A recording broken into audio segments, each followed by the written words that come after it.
Curiouser and curiouser, cried Alice. She was so much surprised that for the moment she quite forgot how to speak good English. Now I'm opening out like the largest telescope that ever was. Goodbye, feet. For when she looked down at her feet, they seemed to be almost out of sight. They were getting so far off. Oh, my poor little feet, I wonder who will put on your shoes and stockings for you now, dears? I'm sure I shan't be able. I shall be a great deal too far off to trouble myself about you. You must manage the best way you can. But I must be kind to them, thought Alice, or perhaps they won't walk the way I want to go. Let me see, I'll give them a new pair of boots every Christmas. And she went on planning to herself how she would manage it. They must go by the carrier, she thought, and how funny it'll seem, sending presents to one's own feet. And how odd the directions will look. Alice's right foot, ESQ, hearthrug, near the fender, with Alice's love. Oh dear, what nonsense I'm talking. Just then her head struck against the roof of the hall. In fact, she was now more than 9 feet high, and she at once took up the little golden key and hurried off to the garden door. Poor Alice! It was as much as she could do, lying down on one side, to look through into the garden with one eye, but to get through was more hopeless than ever. She sat down and began to cry again. You ought to be ashamed of yourself, said Alice. A great girl like you, she might well say this, to go on crying in this way. Stop this moment, I tell you. But she went on all the same, shedding gallons of tears, until there was a large pool all round her, about 4 inches deep and reaching half down the hall. After a time she heard a little pattering of feet in the distance, and she hastily dried her eyes to see what was coming. It was the White Rabbit returning, splendidly dressed, with a pair of white kid gloves in one hand and a large fan in the other. He came trotting along in a great hurry, muttering to himself as he came, "Oh, the Duchess, the Duchess. Oh, won't she be savage if I've kept her waiting?" Alice felt so desperate that she was ready to ask help of anyone.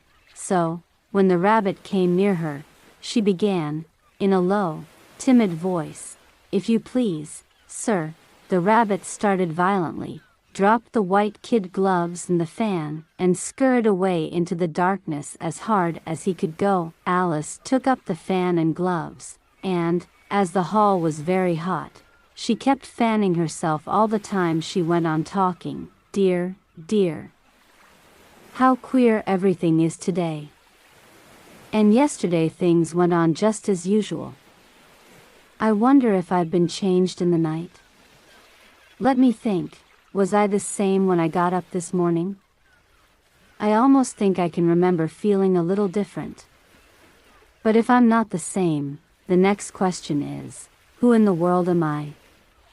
Ah, that's the great puzzle. And she began thinking over all the children she knew that were of the same age as herself, to see if she could have been changed for any of them. I'm sure I'm not Ada, she said, for her hair goes in such long ringlets, and mine doesn't go in ringlets at all. And I'm sure I can't be Mabel, for I know all sorts of things, and she, oh, she knows such a very little. Besides, she's she, and I'm I, and, oh dear, how puzzling it all is.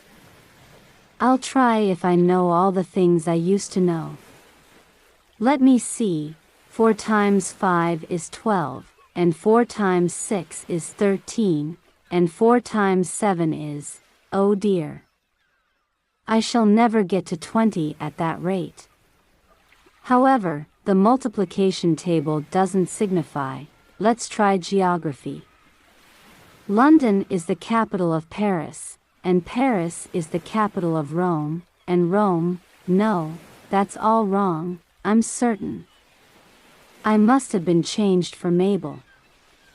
I'll try and say, how doth the little and she crossed her hands on her lap as if she were saying lessons, and began to repeat it, but her voice sounded hoarse and strange, and the words did not come the same as they used to do. How doth the little crocodile improve his shining tail, and pour the waters of the Nile on every golden scale?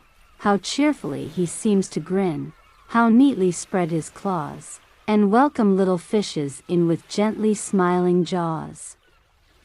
I'm sure those are not the right words, said poor Alice, and her eyes filled with tears again as she went on. I must be Mabel after all, and I shall have to go and live in that poky little house, and have next to no toys to play with, and oh, ever so many lessons to learn. No, I've made up my mind about it. If I'm Mabel, I'll stay down here. It'll be no use their putting their heads down and saying, "Come up again, dear."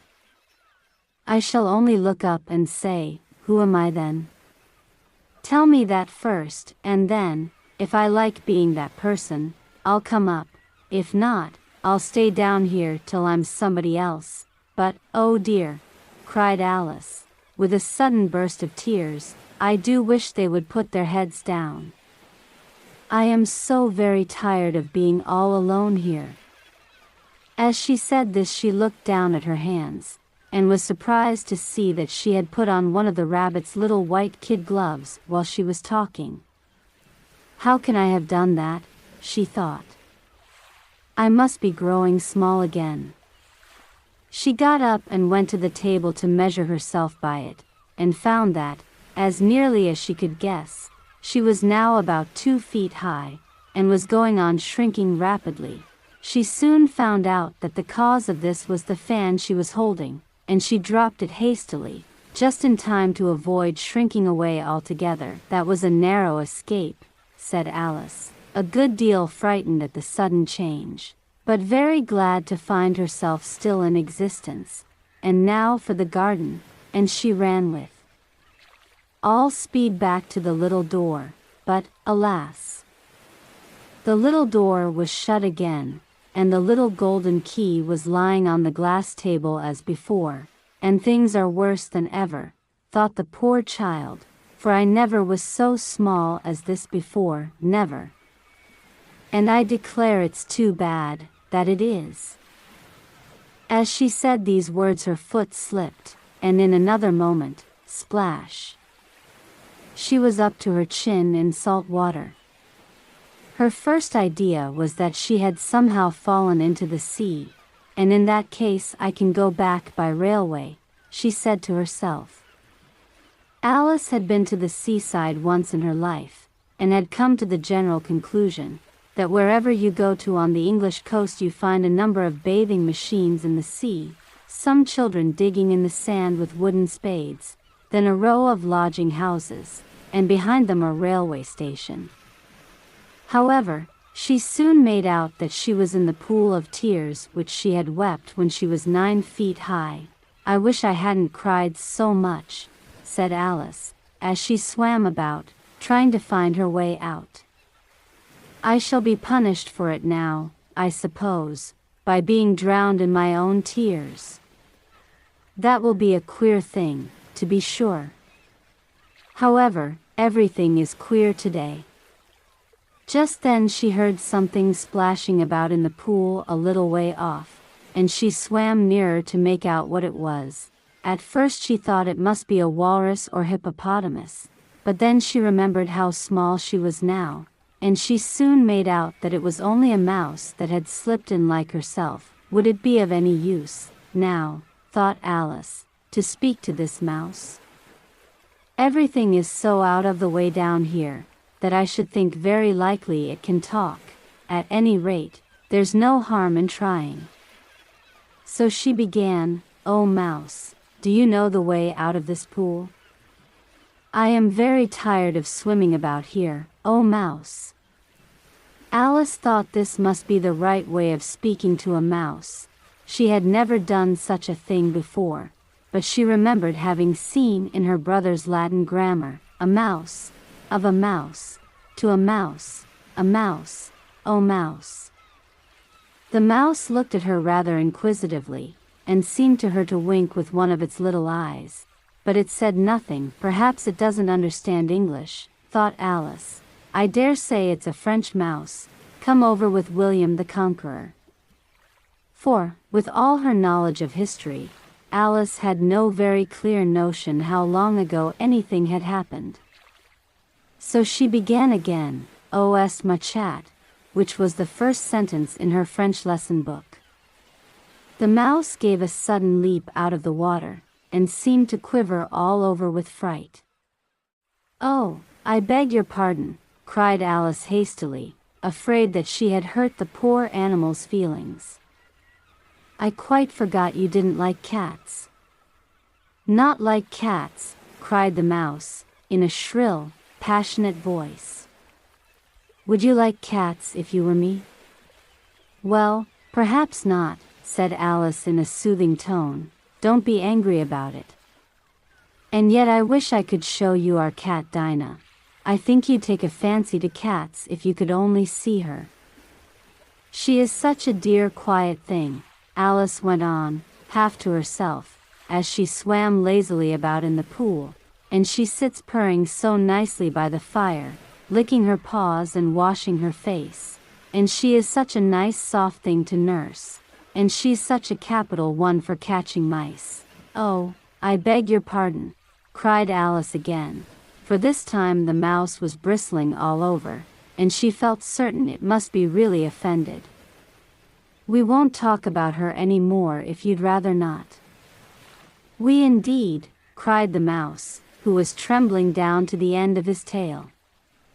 "As if I would talk on such a subject. Our family always hated cats, nasty, low, vulgar things. Don't let me hear the name again." "I won't indeed," said Alice, in a great hurry to change the subject of conversation. Are you fond of dogs?" The mouse did not answer, so Alice went on eagerly. "There is such a nice little dog near our house I should like to show you. A little bright-eyed terrier, you know, with such long curly brown hair. And it'll fetch things when you throw them, and it'll sit up and beg for its dinner, and all sorts of things. I can't remember half of them, and it belongs to a farmer, you know, and he says it's so useful, it's worth £100.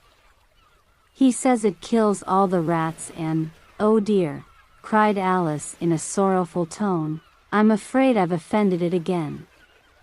For the mouse was swimming away from her as hard as it could go, and making quite a commotion in the pool as it went. So she called softly after it, "Mouse dear, do come back again, and we won't talk about cats or dogs either, if you don't like them."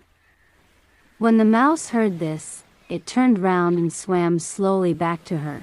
Its face was quite pale, with passion, Alice thought, and it said in a low trembling voice, "Let us get to the shore, and then I'll tell you my history, and you'll understand why it is I hate cats and dogs." It was high time to go, for the pool was getting quite crowded with the birds and animals that had fallen into it. There were a duck and a dodo, a lory and an eaglet, and several other curious creatures. Alice led the way, and the whole party swam to the shore.